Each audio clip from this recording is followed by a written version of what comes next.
students, how are you all? Welcome back. In last video we were discussing about SN1 and SN2 mechanism. SN1 and SN2 mechanisms क्या होते हैं ये हम लोग पढ़ चुके थे. इसके साथ ही मैंने आपको inversion, retention, racemic mixture in सब के बारे में भी बता दिया था. हमारा आज का टॉपिक काफी इंपॉर्टेंट भी है और काफी सिंपल भी है. क्या है आज का topic? Stereochemical aspects of SN1 and SN2 mechanism. अब जितना अजीब, जितना हार्ड आपको इसका नेम लग रहा है, उतना ही सिंपल ये क्या है, टॉपिक है. अब स्टीरियोकेमिकल एस्पेक्ट्स मतलब कि स्टीरियोकेमिस्ट्री क्या होती है ये हम लोग समझेंगे, लेकिन उससे पहले हमें कुछ छोटी छोटी सी टर्म्स को बहुत इजीली समझना है. अगर उन टर्म्स का मीनिंग हमें समझ आ गया तो हम स्टीरियोकेमिस्ट्री बहुत इजीली कर पाएंगे. ठीक है, so let's start with light. देखो, लाइट के बारे में आप सभी जानते हैं, आप सबको पता है लाइट क्या होती है. हम ये भी बोल सकते हैं कि light is the form of energy. ठीक है, साइंस में आप लोग पढ़ते हैं, आप क्या बोलते हैं? Light is the form of energy. Energy की ही एक टाइप होती है, एनर्जी की ही एक फॉर्म होती है. ठीक है, तो अब देखिए, मान लो मैं आपके सामने एक सिंपल सा एग्जांपल लूं. सपोज मैं कंसिडर कर रही हूं सन को. ठीक है, मान लो मैं कहूं कि ये क्या है, ये सन है. सन से क्या होती है? रेडिएशंस निकलती है. आप सोचिए कि क्या ऐसा होता है कि ये सन है और सन से जो रेडिएशंस आ रही हैं या जो रेज आ रही हैं वो सिर्फ एक ही पर्टिकुलर डायरेक्शन में जाएंगी, या तो वो इसी डायरेक्शन में जाएंगी, या मैं कहूं कि वो इसी डायरेक्शन में जा रही हैं. ऐसा तो नहीं होता. जो सन है, सन से जो रेडिएशंस आ रही है या सन से जो रेज आती है वो सारे डायरेक्शंस में इक्वली जाती है. वो इधर भी जा रही होंगी, इधर भी, हर डायरेक्शन में जा रही होंगी. ठीक है, यहां से इस तरह से आए समझ में कि सन की रेडिएशंस हर एक डायरेक्शन में जा रही है. अब सन क्या है? Sun is a source of energy, या हम लोग बोले कि sun is a source of light. Light का ही क्या है, ये एक सोर्स है. यहां से सारे डायरेक्शंस में क्या जा रही है? रेडिएशंस जा रही है. तो इस टाइप का सोर्स जो क्या करता है, जो इक्वली हर डायरेक्शन के अंदर अपनी रेडिएशंस को इमिट कराता है, या हम यू बोले सिंपल लैंग्वेज में कि जिस सोर्स की जो रेडिएशंस है या जो एनर्जी है वो हर डायरेक्शन में जाती है, उस टाइप की लाइट को हम लोग क्या बोल देते हैं? ऑर्डिनरी लाइट बोलते हैं. कि ये जो हमारी लाइट यहां से मिल रही है, हम जिस लाइट को ऑब्जर्व कर रहे हैं, that is the ordinary light. मान लीजिए आपने रूम में क्या कर रखी है, एक लाइट लगा रखी है. ठीक है, एक बल्ब है या ट्यूबलाइट है, जो भी है आपने लगा रखा है. ठीक है, कोई भी source of energy, source of light है आपके पास. क्या ऐसा होता है कि उसकी जो रेडिएशन आ रही है या वहां से जो आप लाइट ऑब्जर्व करेंगे कि वो एक ही पर्टिकुलर डायरेक्शन में जाएगी? नहीं, कंप्लीट रूम के अंदर इक्वली वो क्या जाएगी? लाइट जाएगी या फिर रेडिएशंस जाएंगी. तो सब डायरेक्शन में अगर आपको रेडिएशंस मिल रही है तो उस लाइट को हम लोग क्या बोलते हैं? ऑर्डिनरी लाइट बोलते हैं. लेकिन हमारे पास में कुछ डिवाइसेस होती हैं. ठीक है, कुछ इंस्ट्रूमेंट्स होते हैं, और स्पेशली उसमें हमारे पास एक इंस्ट्रूमेंट है, एक प्रिज्म है, जिसको बोला जाता है निकोल प्रिज्म. अब इस प्रिज्म की क्या कैपेसिटी है, इस प्रिज्म की क्या एक्टिविटी है, या तो मैं यूं बोल दूं, इस प्रिज्म के अंदर एक बहुत अच्छी टेंडेंसी होती है. क्या टेंडेंसी होती है कि अगर आप इन रेडिएशंस को इसमें से पास करा दो किसी भी तरीके से, मैं इस निकोल प्रिज्म को सपोज सन के सामने जाकर के रख दूं किसी भी तरीके से, एनी हाउ, तो क्या होगा? जो रेडिएशंस हर एक डायरेक्शन में स्प्रेडेड थी, हर डायरेक्शन में जो रेडिएशंस जा रही हैं, अब वो रेडिएशंस जब इस प्रिज्म में से पास हो जाएंगी, उसके बाद सिर्फ एक ही पर्टिकुलर डायरेक्शन में आप उन रेडिएशंस को ऑब्जर्व कर पाएंगे. या तो आप बोल दीजिए कि वो इसी डायरेक्शंस में जा रही है, या फिर आप बोलिए इसी डायरेक्शन में जा रही है, इसी डायरेक्शन में जा रही है. एक पर्टिकुलर डायरेक्शन में ही आपको वो रेडिएशन मिलेगी. तो मीन्स हमारे पास कुछ डिवाइसेस होती हैं जो क्या करती हैं, स्पेशली ये प्रिज्म है जिसका यूज किया जाता है, ये रेडिएशंस को क्या करती हैं? उसके डायरेक्शन को चेंज कर देती हैं और उसका सिर्फ एक ही डायरेक्शन रह जाता है. अगर आप कहें कि ये लाइट सारे डायरेक्शंस में फैली हुई है, रेडिएशन सारे डायरेक्शन में आप ऑब्जर्व कर रहे हैं, तो जब ये इस प्रिज्म में से पास हो जाएगी तो ये प्रिज्म क्या करता है? सारी रेडिएशंस को एक पर्टिकुलर डायरेक्शन में डाइवर्ट कर देता है. एक पर्टिकुलर डायरेक्शन में वो रेडिएशंस क्या हो जाती है? डाइवर्ट हो जाती है. अब आप बोल दीजिए कि या तो रेडिएशन सिर्फ इसी डायरेक्शन में जाएंगी या सिर्फ इसी डायरेक्शन में जाएंगी. मान लो मैं कहूं कि जो रेडिएशन है, सपोज वो इधर भी जा रही थी, इधर भी जा रही थी, अब वो रेडिएशन क्या कर रही है? सिर्फ इस डायरेक्शन के अंदर जा रही है. तो मीन्स उस रेडिएशन का पाथ चेंज हुआ, थोड़ा सा कुछ पाथ चेंज हो गया ना, कि पहले वो इधर जा रही थी, अब वो इधर जा रही थी. यानी जो रेडिएशंस है उन्होंने अपना पाथ चेंज कर लिया, उन्होंने अपना पाथ क्या किया? रोटेट कर लिया. लेकिन ये जो रोटेशन हुई है ये किसी पर्टिकुलर एंगल से तो हुई होगी. अब कितने एंगल से यहाँ पे रोटेशन हुई है, इस एंगल को भी ऑब्जर्व किया जाता है एक इंस्ट्रूमेंट की हेल्प से, एक डिवाइस की हेल्प से. उस डिवाइस को हम क्या बोलते हैं? पोलैरीमीटर बोलते हैं. ठीक है, क्या बोलेंगे उसको? पोलैरीमीटर बोलेंगे. तीन छोटी छोटी टर्म्स आपको भी यहाँ पे बताई कि अगर आपको रेडिएशंस मिल रही है सारे डायरेक्शंस में, तो उस टाइप की जो लाइट है उस लाइट को क्या बोला जाता है, ऑर्डिनरी लाइट। लेकिन अगर हम लोग उस ऑर्डिनरी लाइट को निकोल प्रिज्म में से पास करवा देते हैं, तो उसका जो डायरेक्शन है, जो कि हर डायरेक्शन में रेडिएशंस थी, वो डायरेक्शन सिर्फ एक जगह ही लिमिटेड हो जाएगा, या तो वो इसी डायरेक्शन में होगा या फिर यही या फिर इस डायरेक्शन में, मीन्स कोई भी एक पर्टिकुलर डायरेक्शन में होगा। ठीक है, अब ये जो लाइट में चेंज हो गया, क्या चेंज हुआ, लाइट के डायरेक्शन में जो चेंज हो गया है। अब आप जो नई लाइट यहाँ पे ऑब्जर्व कर रहे हैं जिसका सिर्फ एक ही डायरेक्शन है, उस लाइट को क्या बोला जाता है, उस लाइट को बोलते हैं प्लेन पोलराइज्ड लाइट। ठीक है, क्या बोलते हैं, प्लेन पोलराइज्ड लाइट। अब आप सोचेंगे कि हम तो यहाँ पे ऑर्गेनिक कंपाउंड की बात कर रहे हैं, हम तो यहाँ पे SN1 SN2 की बात कर रहे हैं, तो फिर ये लाइट कहाँ से बीच में आ गई। तो एक्चुअल में हमें यहाँ पे कंपाउंड्स की एक काफी इंपॉर्टेंट प्रॉपर्टी पढ़नी है, और उस इंपॉर्टेंट प्रॉपर्टी को पढ़ने के लिए हमें इस टर्म का पता होना चाहिए कि what is plane polarised light. Plane polarised light तो आपको तब पता होगा ना अगर आपको ऑर्डिनरी लाइट के बारे में पता होगा, तो इसलिए मैंने आपको ये छोटी छोटी चीजें बताई, और ये चीजें आपकी बुक में गिवन भी हैं। ठीक है, तो आपको सबसे पहले तो इसको अच्छे से सीखना है, what is ordinary light, what is Nicol prism, what is polarimeter. Polarimeter क्या करता है, एंगल को मेजर करता है कि यहाँ पे डायवर्जन हुआ तो कितना डायवर्जन हुआ। ठीक है, रेडिएशंस का जो डायरेक्शन है वो चेंज हुआ, कितने एंगल से चेंज हुआ, जिस डिवाइस से हम उसको मेजर करते हैं उसको क्या बोला जाता है, पोलैरिमीटर बोला जाता है। अब वो लाइट जिसका डायरेक्शन, जिसकी रेडिएशन सिर्फ एक ही डायरेक्शन में जा रही है, उस लाइट को हम लोग क्या बोलते हैं, प्लेन पोलराइज्ड लाइट बोलते हैं। ठीक है, यहां तक तो सिंपल सा समझ में आ गया होगा आपको। Now let's talk about mirror images. अब हम बात करते हैं मिरर इमेजेस की। अब ये मिरर इमेज क्या होती है, मान लो मैं बहुत सिंपल से एग्जांपल से स्टार्ट कर रही हूं। सपोज मेरे पास क्या है, आई हैव लेटर ए। ठीक है, ये ए लेटर है मेरे पास। आप क्या करना, आप एक पेपर लेना और उस पेपर पे क्या करना, ए लेटर को लिखना। ठीक है, और उसको क्या करना, उसको मिरर में देखना, उसकी इमेज देखना कि मिरर में आपको ये कैसा दिखाई देता है। सपोज मैंने यहाँ पे रिप्रेजेंट किया, ये क्या है, एक मिरर है। इसकी इमेज आपको मिरर में कैसी दिखेगी, एग्जैक्टली ऐसी ही दिखेगी कि ये मैंने कुछ लिया। ठीक है, इसकी मिरर इमेज, मैंने इसको मिरर में देखा तो कैसी इमेज बन रही थी, कैसा दिखाई दे रहा था, मुझे एग्जैक्टली ऐसा ही दिख रहा था, जैसा है वैसे का वैसा ही मुझे एज इट इज दिखाई दे रहा है। अब अगर मैं कहूं कि इस ए को एज इट इज उठा करके इसके ऊपर रख दो, मतलब ये मेरे पास ए था, इसकी मिरर इमेज ये आई, इसकी मिरर इमेज में मुझे कोई चेंज नहीं करना, मुझे एज इट इज इसको उठा करके इसके ऊपर रख देना है, तो ये ऐसे ही तो मिलेगा ना मुझे। मतलब मैं अलग से ऑब्जर्व ही नहीं कर पाऊंगी कि मेरा एक्चुअल ए कौन सा है, उसकी मिरर इमेज कौन सी है, मतलब मुझे ये ऐसा दिखाई दे रहा है। अब ऐसे जो भी ऑब्जेक्ट्स होते हैं, या मान लो ऐसे जो भी कंपाउंड्स होते हैं, उनकी मिरर इमेज अगर हम लोग फाइंड करते हैं और उसकी मिरर इमेज को उस रियल कंपाउंड के ऊपर अगर हम लोग इस तरह से रख दें और वो हमें बिल्कुल एग्जैक्टली मेन कंपाउंड या रियल कंपाउंड के जैसा ही दिखाई दे, तो हम क्या बोलेंगे कि इस कंपाउंड की जो मिरर इमेज है, या फिर सिंपली बोले कि ये जो कंपाउंड्स की जो इमेजेस हैं, दीज इमेजेस, मतलब जो भी कंपाउंड्स ले रहे हैं, ठीक है, large number of compounds X Y Z जो भी है, these are superimposable. Superimposable mirror images का मतलब क्या होता है कि अगर हमारे पास एक कंपाउंड है, ठीक है, ये तो मैंने ए लेटर लिया है, कोई भी कंपाउंड है, हम ऑर्गेनिक की बात कर रहे हैं तो उसमें हम लोग कंपाउंड्स को स्टडी करेंगे। ये मैंने आपको कंसेप्ट समझाने के लिए सिंपल सा एग्जांपल लिया कि ये आपका लेटर है ए, इसकी मिरर इमेज आपने देखी, आपको एग्जैक्टली ऐसा ही दिखाई दिया, आपने इसको एज इट इज उठा करके इसके ऊपर रख दिया तो आपको ये सेम सा दिखाई दे रहा है। अब मैंने ये ए लिख रखा है, तो क्या आपको पता है कि मैंने ये वाला ए लिखा है या फिर उसकी मिरर इमेज लिखी है? नहीं, दोनों एक दूसरे के ऊपर प्रेजेंट है और एक दूसरे में कुछ आपको अलग अलग यहाँ पे ऑब्जर्व नहीं हो रहा। तो इस टाइप की इमेजेस को क्या बोलते हैं? These are the superimposable mirror images. अब मैं आपको कहती हूँ कि आप लीजिए लेटर पी, पी लेटर ले लो, ठीक है, और क्या करो, इसकी मिरर इमेज देखो, ठीक है, लिखना सभी एक पेपर पे और मिरर में उसकी इमेज देखना, आपको कैसा दिखाई देगा? उल्टा दिखाई देगा। उल्टा इन द सेंस ऐसे दिखेगा, है ना, ये पी था, ये राइट साइड में दिख रहा था, अब आपको मिरर में कैसे दिखाई देगा? ये लेफ्ट साइड में दिखाई देगा। अब मैं आपको कहूं इसकी मिरर इमेज में आपको कुछ चेंज नहीं करना, एज इट इज इसे उठा करके इसके ऊपर रख दो, तो आपको क्या दिखेगा?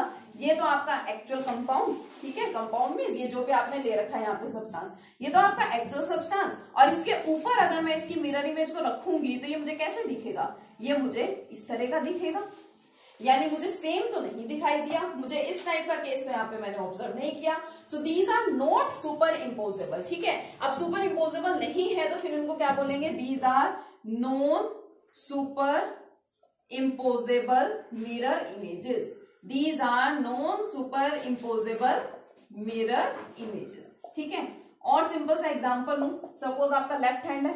ठीक है, अब मैं कहूं कि ये क्या है, ये हमारा लेफ्ट हैंड है। ठीक है, अब इस लेफ्ट हैंड की आपको इमेज देखनी है मिरर में, तो आपको कैसे दिखाई देगी, आपको राइट हैंड के जैसा दिखाई देगा। अब ये तो है आपका मेन ऑब्जेक्ट, आपका मेन सब्सटेंस, इसकी मिरर इमेज दिख रही है आपको ये। अब मैं कहूं इसकी मिरर इमेज को मुझे ऐसे ऐसे कुछ चेंज नहीं करना, एज इट इज इसको उठा करके इसके ऊपर रख दो तो ये मुझे ऐसा दिखाई देगा। मीन्स ये कोई सुपर इम्पोजेबल तो है नहीं, मुझे अलग अलग ये दिखाई दे रहा है, तो मैं इसको क्या कहूंगी, non superimposable mirror images. ठीक है, सिंपल सा ये मैंने super imposable and non super imposable का कंसेप्ट आपको यहाँ पे बताया। ठीक है, अब हम क्या करते हैं, अब हम लोग तो ऑर्गेनिक केमिस्ट्री पढ़ रहे हैं, हमें तो यहाँ पे कंपाउंड्स की स्टडी करनी है, तो हम क्या करते हैं, हमें कंपाउंड का एग्जांपल ले लेते हैं। ऑर्गेनिक केमिस्ट्री में आप जनरली क्या पढ़ते हैं, आप लोग कार्बन और उसके कंपाउंड्स को पढ़ते हैं। कार्बन की वैलेंसी क्या होती है, 4 होती है, यानी कार्बन क्या कर सकता है, कार्बन 4 बॉन्ड्स बना सकता है, 4 बॉन्ड्स बनाने की इसकी टेंडेंसी होती है। मान लो मैं कहूं कि ये है कार्बन, इसके साथ एक हाइड्रोजन है, ये दूसरा हाइड्रोजन, तीसरा हाइड्रोजन और ये चौथा हाइड्रोजन, सारे ग्रुप्स क्या है, सेम है। ठीक है, अब अगर आप इसकी क्या करेंगे, आप इसकी मिरर इमेज देखेंगे तो क्या होगा, जो ऊपर है वो आपको ऊपर ही दिखेगा, इधर आपको हाइड्रोजन दिखेगा, इधर दिखेगा एंड इधर दिखेगा। ग्रुप्स जो आपने लगा रखे हैं, अलग अलग ग्रुप्स तो यहाँ पे है ही नहीं, ग्रुप्स तो सारे के सारे क्या है, सेम है। ठीक है, तो आप इस तरह से भी आप मिरर इमेज को देख सकते हैं। मान लो मैं कहूं कि मैंने यहाँ पे ग्रुप्स को चेंज कर दिया, मैं आपको जस्ट यहाँ पे कंसेप्ट समझा रही हूँ। सबसे पहले तो कार्बन के साथ किस किस टाइप के ग्रुप्स या फिर एटम्स अटैच हो सकते हैं, या तो मान लो सेम एटम्स अटैच है, या फिर मैं कहूं कि एक तो हाइड्रोजन है, एक कौन है मेरे पास, CH3 है, एक है मेरे पास C2H5, एक है मेरे पास COOH। मान लो ये सारे ग्रुप्स यहाँ पे क्या है, प्रेजेंट है, तो दोनों में डिफरेंस दिख रहा है आपको। इस मिरर को हटा देते हैं बीच में से। ठीक है, आपको इन दोनों में क्या डिफरेंस दिख रहा है, कार्बन तो वही है, कार्बन तो 4 बॉन्ड्स ही बनाता है। ठीक है, यहाँ भी उसने 4 बॉन्ड ही बनाए हैं, यहाँ भी उसने 4 बॉन्ड ही बना रखे हैं, लेकिन यहाँ पे जो इसके बॉन्ड बने हुए हैं, ये देखो चारों के चारों एटम्स यहाँ पे कौन है, सेम है। सेम होने का मतलब ये नहीं है कि हमेशा इसके साथ 4 हाइड्रोजन ही होने चाहिए, कोई भी 4 सेम ग्रुप अगर इसके पास प्रेजेंट है। ठीक है, एक तो ये केस हो सकता है। सेकंड केस, चारों के चारों ग्रुप्स क्या है, यहाँ पे अलग अलग हैं। ऐसा भी नहीं कह रही कि एक हाइड्रोजन होना ही चाहिए, मान लो कुछ भी यहाँ पे प्रेजेंट है, लेकिन जो 4 बॉन्ड बने हुए हैं कार्बन के, वो चारों के चारों एटम या फिर ग्रुप ऑफ एटम्स यहाँ पे क्या है, डिफरेंट है। तो 2 टाइप के कार्बन दिखे, एक कार्बन जिसने सेम टाइप के एटम्स को या सेम ग्रुप ऑफ एटम्स को अपने साथ अटैच कर रखा है, एक ऐसा है जिसने डिफरेंट टाइप के एटम्स को या ग्रुप ऑफ एटम्स को अपने साथ अटैच कर रखा है। तो जो इस टाइप का कार्बन है जिसने 4 बॉन्ड्स सारे अलग अलग ग्रुप्स के साथ बना रखे हैं, this type of carbon is known as chiral carbon. और ये हमारी मोस्ट इंपोर्टेंट टर्म है स्टीरियोकेमिकल एस्पेक्ट्स के अंदर। हमें सबसे पहले समझना है कि कायरल कार्बन क्या होता है। कायरल कार्बन मीन्स एक ऐसा कार्बन जिसके चारों तरफ, ठीक है, या जिसने 4 बॉन्ड्स बना रखे हैं अलग अलग एटम या फिर अलग अलग ग्रुप ऑफ एटम्स के साथ, उसको हम लोग क्या बोलते हैं, कायरल कार्बन बोलते हैं। अब इस कायरल कार्बन का एक और नाम भी है, देखो ये सेंटर में होगा और इसके चारों तरफ यहाँ पे अरेंजमेंट होती है एक्चुअल में, तो कायरल कार्बन बोल देते हैं, या इसी को क्या बोल देते हैं, कायरल सेंटर बोलते हैं, या इसी को, अब देखो यहाँ सिमिट्री इन द सेंस कि अगर चारों सेम होते तो हम बोल देते हैं कि सिमिट्रिकल कार्बन है। अब सारे के सारे ग्रुप्स अलग हैं तो इसको क्या बोला जाता है, असिमिट्रिकल कार्बन। क्या बोलेंगे हम लोग इस कार्बन को, असिमिट्रिकल कार्बन। क्या क्या नाम हो गए कार्बन के, देखिए, chiral carbon, chiral centre, asymmetrical carbon, ठीक है, या फिर इसको क्या बोलते हैं, स्टीरियो सेंटर भी बोलते हैं। ठीक है, तो ये सारे इसके नेम्स है, आपको ध्यान रखना है। अब जब अलग अलग ग्रुप्स हैं तो उसको बोलते हैं कायरल कार्बन, तो जब सेम ग्रुप्स होंगे तो फिर उसको क्या बोला जाएगा, ए कायरल, ठीक है, या अकायरल कार्बन इसको बोल देते हैं। डिफरेंट एटम्स या डिफरेंट ग्रुप ऑफ एटम्स वाला कार्बन असिमेट्रिकल कार्बन था, तो सेम एटम्स या फिर सेम ग्रुप ऑफ एटम्स वाला कार्बन कौन सा होगा आपका, ए कायरल कार्बन एटम होगा या सिमेट्रिकल होगा। ठीक है, छोटी छोटी चीजें आपको समझ आ गई। सबसे पहले ऑर्डिनरी लाइट, सारी चीजों को हम लोग एक साथ ही कोरिलेट करेंगे SN1 SN2 मैकेनिज्म में, इसलिए आपको ये छोटे छोटे कंसेप्ट सबसे पहले सीखने हैं, बिल्कुल बेसिक है ये स्टीरियोकेमिकल एस्पेक्ट का। ठीक है, सबसे पहले आपको बताया मैंने ऑर्डिनरी लाइट, उसके बाद मैंने आपको बताया पोलैरिमीटर, उसके बाद मैंने आपको बताई प्लेन पोलराइज्ड लाइट। ठीक है, उसके बाद हमने मिरर इमेजेस को डिस्कस किया। मिरर इमेजेस सुपर इम्पोजेबल हो सकती हैं या फिर नॉन सुपर इम्पोजेबल हो सकती हैं, ये हमने देखा। उसके बाद chiral carbon and achiral carbon को हमने यहाँ पे स्टडी किया। तो यहाँ पे मैं आपको बता दूं कि हमें एक कायरल कार्बन एटम से कुछ लेना देना नहीं है। यहाँ हम लोग जो भी पढ़ने वाले हैं that is all about our chiral carbon. Chiral carbon, chiral centre, stereo centre या फिर असिमेट्रिकल कार्बन जिसको बोलते हैं, उसी का ही सारा का सारा कंसेप्ट हमें यहाँ पे अच्छे से सीखना है। ठीक है, तो इतना तो आपको अच्छे से समझ आ गया होगा। अब देखो, प्लेन पोलराइज लाइट थी हमारे पास। अब मैं सारी चीजें यहाँ पे कोरिलेट कर रही हूँ कि मेरे पास ये था सन। ठीक है, सन से रेडिएशन जा रही थी हर एक डायरेक्शन के अंदर।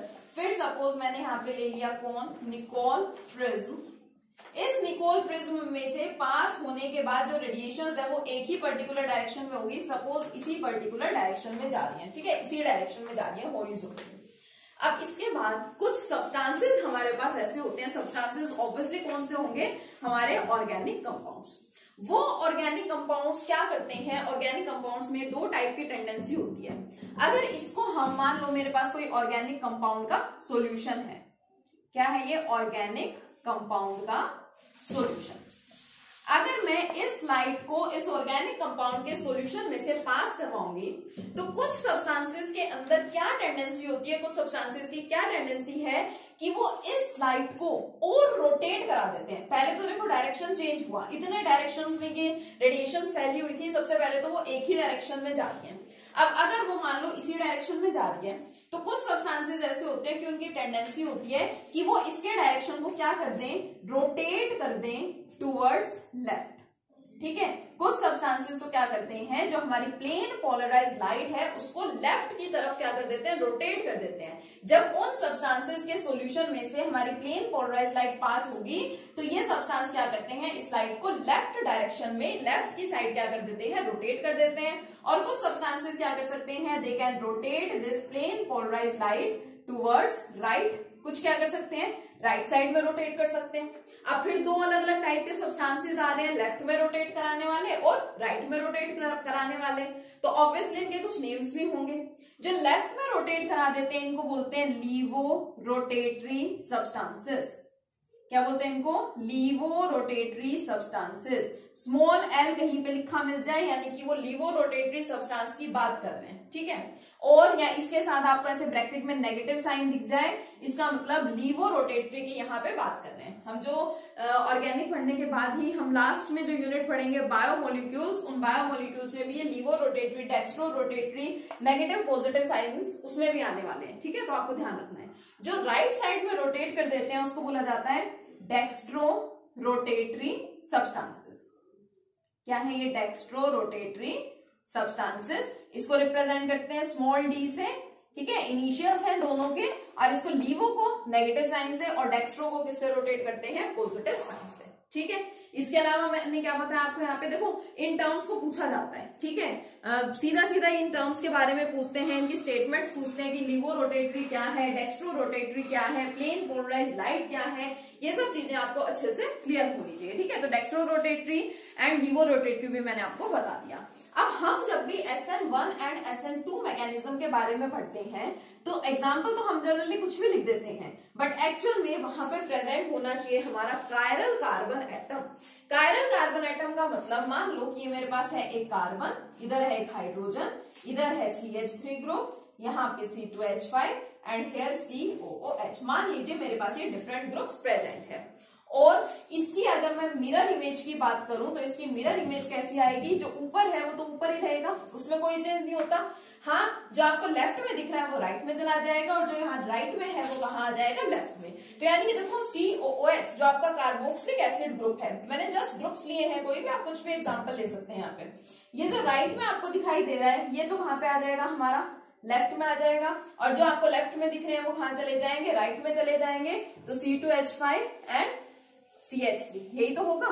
अब इसकी मिरर इमेज है ये। ठीक है, इसकी मिरर इमेज क्या है, ये है। अब देखा जाए तो आप सोचो, क्या ये दोनों आइसोमर्स नहीं है ना? क्या ये दोनों आइसोमर्स नहीं है? अगर मैं इन सबको कंबाइन करके लिखूं तो इस कंपाउंड में मुझे क्या दिख रहा है? इस कंपाउंड में देखो मुझे 2, 3, 4 एंड 5 मुझे इसमें कार्बन दिखाई दे रहे हैं। ठीक है, चलो कार्बोक्सिलिक एसिड, सब सारे कार्बन को मैंने कंबाइन कर दिया, 1, 2, 4 एंड दिस वन 5 मुझे दिख रहे हैं यहाँ पे कार्बन। और मुझे क्या दिख रहा है? उसके अलावा हाइड्रोजन है, कितने हाइड्रोजन है? देखो 5, 8, 9 एंड 10। ठीक है, 10 हाइड्रोजन भी दिख रहे हैं, ऑक्सीजन भी दिख रहा है। कितने ऑक्सीजन दिख रहे हैं यहाँ पे? देखो 2 ऑक्सीजन दिख रहे हैं। ये मैंने इस कंपाउंड का यहाँ पे लिख दिया मॉलिक्यूलर फॉर्मूला। इसकी बात करें तो इसमें क्या दिख रहा है? देखो 1, 2, 3, 4 एंड 5 कार्बन यहां भी दिख रहे हैं। हाइड्रोजन कितने दिख रहे हैं? देखो 5 + 3 8, 9 एंड 10 हाइड्रोजन यहां भी दिख रहे हैं। एंड ऑक्सीजन कितने दिख रहे हैं? 2 ऑक्सीजन मुझे यहां भी दिख रहे हैं। तो ये तो आप लोगों ने पढ़ ही रखा है अबाउट आइसोमर्स। 11th क्लास में भी आप पढ़ते हैं, 9th 10th में भी आप लोग पढ़ते हैं, 10th में भी ऑर्गेनिक आपकी जब स्टार्ट हो जाती है तो उसमें आप पढ़ते हैं, नहीं तो 11th में तो आपने पढ़ा ही है कि देखो मॉलिक्यूलर फॉर्मूला दोनों सब्सटेंसेस का सेम है, लेकिन हमने यहाँ पे क्या कर रखा है, इनकी अरेंजमेंट ही तो डिफरेंट तरीके से कर रखी है। यहाँ पे जो लेफ्ट में है वो वहां पे राइट में चला गया, यहाँ जो राइट में है वहां पे कहाँ आ गया? वो लेफ्ट में आ गया। तो ऐसे सब्सटेंसेस जिनका मॉलिक्यूलर फॉर्मूला सेम होता है लेकिन उनकी अरेंजमेंट क्या होती है? डिफरेंट होती है। इस टाइप के सब्सटेंसेस को क्या बोला जाता है? आइसोमर्स बोला जाता है, ये हमको पता है। और इस टाइप के जो सब्सटेंसेस, अब हमने मिरर इमेज ले रखी है एक्चुअल में। अब मैं आपको कहूं कि इस मिरर इमेज को एज इट इज उठा करके इसके ऊपर रख दो तो आपको क्या दिखेगा? CH3 के ऊपर ये वाला ग्रुप दिखेगा। ठीक है, ये तो चलो ठीक है, लेकिन इसके ऊपर आपको ये वाला ग्रुप दिखाई देगा। तो यानी मिरर इमेज कैसी है? नॉन सुपर इम्पोजेबल है। तो जो वो सब्सटेंसेस जिनकी non superimposable mirror images होती है उन आइसोमर्स को बोला जाता है optical isomers. Now what is this optical isomers? The substances having non-superimposable mirror images are known as the optical isomers. जिन isomers की non-superimposable mirror images होती हैं उनको optical isomers बोलते हैं, और इनका एक दूसरा नाम भी होता है, these are also known as enantiomers. ठीक है, इनको और क्या बोला जाता है? enantiomers भी बोला जाता है। तो इस लेक्चर में मैंने आपको छोटी छोटी टर्म्स बताई हैं। सबसे पहले आप इन छोटी छोटी टर्म्स को अच्छे से पढ़ेंगे, उसके बाद हम अपने नेक्स्ट कंसेप्ट पे आएंगे। Okay, thank you.